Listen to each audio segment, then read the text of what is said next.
ഏതാത്? എനിക്കൊന്നും ഓർമ്മയില്ല. കാട്ടുതീയിൽപ്പെട്ട ജനിത എന്ന് വെച്ചാൽ ഒരു പക്ഷി കുഞ്ഞള ഒരു കൂട്ടിനുള്ളിൽ വിരിപ്പിച്ചിട്ട് അപ്പൊ അള്ളാപ്പഴേക്ക് കാട്ടുതീ വരുന്നു ഈ അമ്മക്കിളിക്ക് മനസ്സിലായി. ഓടി വന്ന് മക്കളാണെങ്കിൽ വന്ന് മരിച്ചു പോകുന്നില്ലേ, വ്യാധി അമ്മക്കായി. അപ്പം പറഞ്ഞു മക്കളെ കാട്ടുതീ വരുന്നുണ്ട്, എന്നാ ഞാൻ ചെയ്യേണ്ട എൻ്റെ മക്കളെ ഒരു കാര്യം ചെയ്യാം. പിന്നെ അന്നേരം പറയുന്നത് അമ്മ നമ്മളെ നോക്കണ്ട, അമ്മ പറഞ്ഞു പോയി. അമ്മ നമ്മളെ കൂടെ മരിച്ചാൽ നമ്മളെ വംശം ഇതാവും. അമ്മ ജീവിച്ചാൽ ഇനി അമ്മ മരിക്കാണ്ട് നിന്നാൽ നമുക്ക് ഇനിയും നമ്മളെ തലമുറക്കാരുണ്ടാവും. അതുകൊണ്ട് അമ്മ നമ്മളെ നോക്കണ്ട, അമ്മേൻ്റെ ജീവൻ രക്ഷപ്പെട്ടിട്ട് അമ്മ പറഞ്ഞു പോയി. അപ്പോൾ അമ്മേൻ്റെ മനസ്സെങ്ങനെയല്ലല്ലോ, അമ്മ ഒരു മക്കളങ്ങനെ വീട്ടിട്ട് പോകില്ലല്ലോ.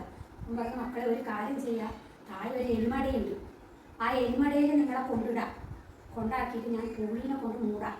അപ്പോൾ കാട്ടുതീയെല്ലാം അണഞ്ഞതിന് ശേഷം നിങ്ങൾ പൂളി നീക്കിയിട്ട് മെല്ലെ പുറത്തേക്ക് വന്നു നോക്കും. അന്നേരം പറയാം അമ്മ വന്യജീവി ക്ഷുദ്രജീവിയായ എലി ഉണ്ടായില്ല, അതിൻ്റെ അത് തിന്നിട്ട് നമ്മൾ മരിക്കുന്നതിനെക്കാളും നമ്മൾ ഇതിൽ വരുന്ന ഈ അഗ്നിയിൽ നമ്മൾ ചാമ്പലായാലും സാരമില്ല.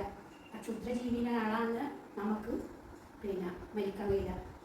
അതുകൊണ്ട് നമുക്ക് ഒന്നിക്കലും പറക്കാൻ ചിറകായിട്ടില്ല, നടക്കാൻ കാലുമായിട്ടില്ല. അതുകൊണ്ട് അങ്ങനെയില്ല നമ്മുടെ കയ്യിൽ നിന്ന് രക്ഷപ്പെടാൻ പറ്റില്ല.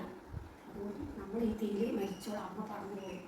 അത് കേട്ടിട്ട് അമ്മ എന്താ വേണ്ടി അമ്മ മനസ്സോടെ പോകുന്നു, തിരിഞ്ഞു നോക്കുന്നു. ആദ്യം തിരിഞ്ഞ് പറഞ്ഞിട്ട് ഇവിടത്തേക്ക് വരുന്നു, ആദ്യം തിരിഞ്ഞു പോകുന്നു. അപ്പം ഈ കഥയിലുള്ള ഉള്ളടക്കം ഒരമ്മയുടെ മനസ്സെന്ന് ആണ് നമ്മളെ കാണാൻ പറ്റും.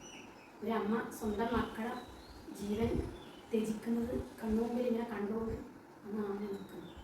അങ്ങനെയാണ് ഈ കഥയിൽ. 4ാം ക്ലാസ്സിൽ ഞാൻ പഠിച്ച ഒരു പദ്യത്തിൻ്റെ ഗദ്യാവിഷ്കാരം. പദ്യം എനിക്ക് പദ്യമായിട്ട് ഓർമ്മയില്ല.